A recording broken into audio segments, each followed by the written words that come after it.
bonjour à toutes et à tous. Arrêt aujourd'hui sur l'événement littéraire de la rentrée. Après Casablanca l'an dernier, c'est à Marrakech que la 3e édition de littérature itinérante se tiendra le 5 octobre prochain.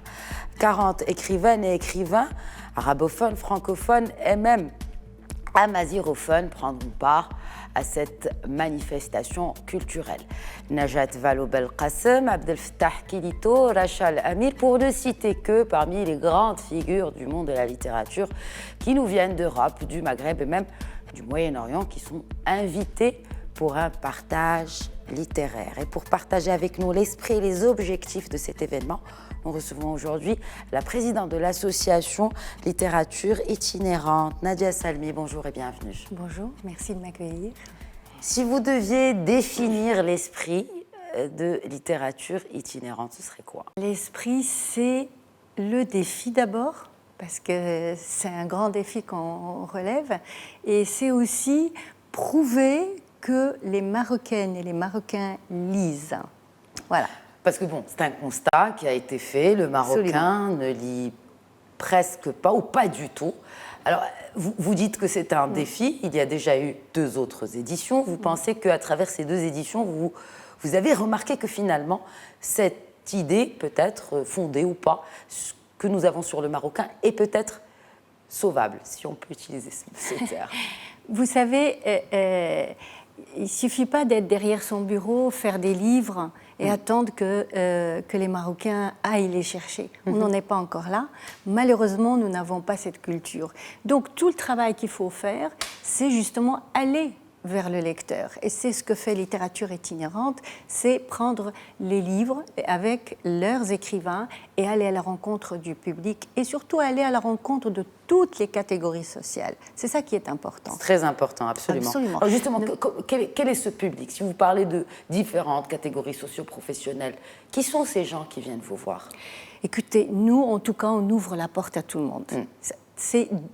On veut démocratiser la lecture. Et il ne faut pas qu'elle soit la possession d'une certaine catégorie qui a les moyens, qui baigne déjà dans le culturel. Voilà, on sait qu'il y a un microcosme qui fonctionne autour de la culture. Et d'ailleurs, dans les rencontres, c'est toujours les mêmes têtes qu'on retrouve, etc.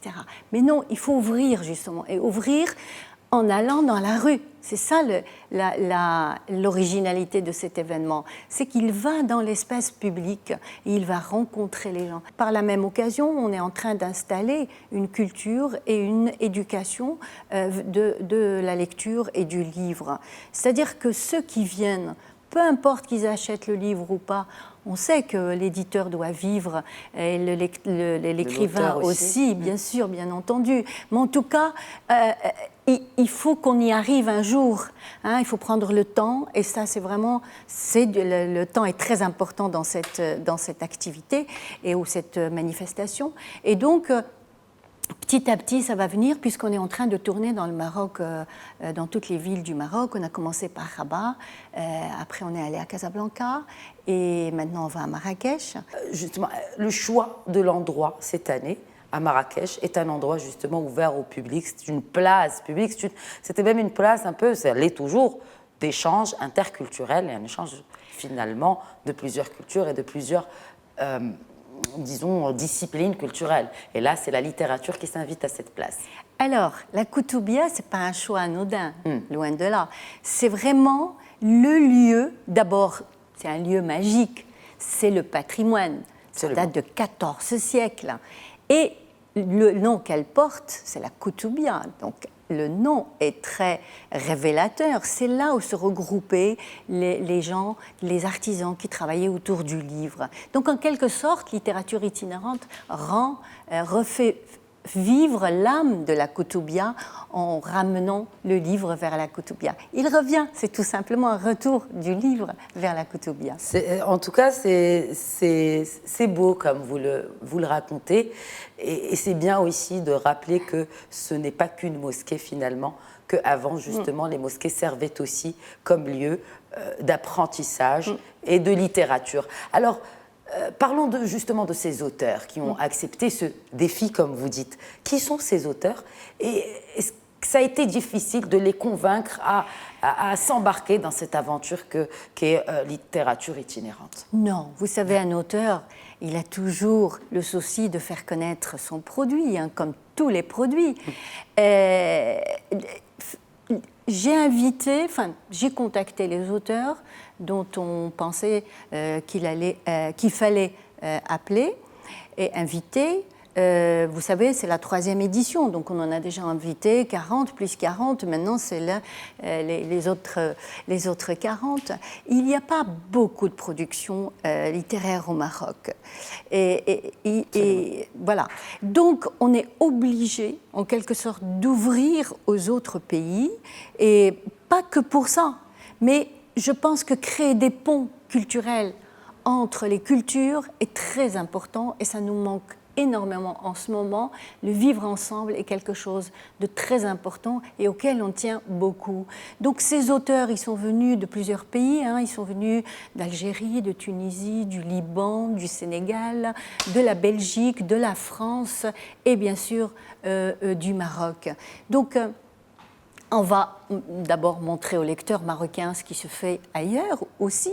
C'est une façon de venir, de découvrir d'autres auteurs, d'autres livres, d'autres sujets, d'autres façons de penser, d'autres idées. C'est ça la richesse de la culture et surtout de la littérature. Nadia Salmi, si on devait parler de littérature, on ne peut pas juste exposer justement ces livres et ces auteurs. Il faut également qu'il y ait un échange, comme vous dites, avec aussi le public et entre ces auteurs-là. Alors quel est le programme dans ce sens de cet événement littéraire? Bien entendu, il faut d'autres choses à côté. Vous savez, on évolue chaque année et à chaque édition, il y a des choses nouvelles. C'est vrai que la première fois, c'était juste 3 heures. Et bon, parce que c'est un événement qui s'est fait presque sur un coup de tête. Hein, ça n'a pas été réfléchi, ni rien. La première édition, en tout cas. C'est la naissance aussi, donc on va dire que c'est un bébé. Absolument. Voilà. Et puis, ça a commencé à prendre des dimensions qui maintenant nous dépassent, nous, les membres du bureau de l'association, parce qu'on voit grand, il faut le dire. Et puis, on a envie que le livre ait la place qui doit lui revenir, parce que c'est un droit. C'est un droit. Donc maintenant, ça se passe sur une journée, c'est-à-dire que la matinée, nous avons 2 rencontres-débats, une en langue française et une en langue arabe, à laquelle tout le monde peut assister. C'est ouvert au public. Et c'est toujours sur la place de la Koutoubia? Non, alors les rencontres sont à Bab Erli, au Centre culturel des affaires islamiques. Ça se passe la matinée là-bas. Nous avons aussi, après les rencontres débats, il y aura un hommage qui sera rendu au grand écrivain que moi je porte dans mon cœur et que je trouve que c'est quelqu'un qui n'a pas eu une grande reconnaissance dans notre pays, qui est Abdel Fattah Kilito. Et donc, par la suite, nous irons tous ensemble à la Koutoubia. Les auteurs vont exposer leurs livres et vont dédicacer leurs livres, rencontrer les gens, échanger, etc. Et on finit la journée avec une halqa à la traditionnelle, dans les 2 langues aussi. Donc de vrais conteurs. De vrais conteurs. Le conteur, c'est quelqu'un qui a vécu à Jemaa el-Fna, qui a passé toute sa vie à Jemaa el-Fna. Et puis, il y a la conteuse Halima Hamdan, marocaine, qui vit à l'étranger, qui sera là, qui va conter en français. Donc voilà, je pense qu'on a pensé un petit peu à tout. On va faire plaisir à tout le monde aussi. Et puis la Fondation Hiba nous prête son bibliobus pour que les enfants aussi aient leur temps de lecture. Il sera là, le bibliobus, bien équipé avec des livres pour enfants. Donc les parents pourront laisser leurs enfants devant le bibliobus le temps qu'ils fassent leur balade littéraire. Donc littérature itinérante, vous avez pensé à tout le monde. Oui. Les grands comme les petits pourront lire et découvrir le livre de manière générale, et puis les auteurs marocains et qui viennent d'ailleurs. Je rappelle donc que ça se passe à Marrakech le 5 octobre prochain, entre Bab Erli et ensuite à la place de la Koutoubia. Merci beaucoup Nadia Salmi. J'aimerais, si vous permettez, remercier tous nos partenaires, notre sponsor, tous ceux qui ont aidé, et puis l'accueil chaleureux des Marrakechis. Des Marrakechis. Voilà. Mythique. Merci encore une fois, merci à nos téléspectateurs de nous avoir suivis. Je vous souhaite à tous et à toutes une excellente suite des programmes sur notre antenne.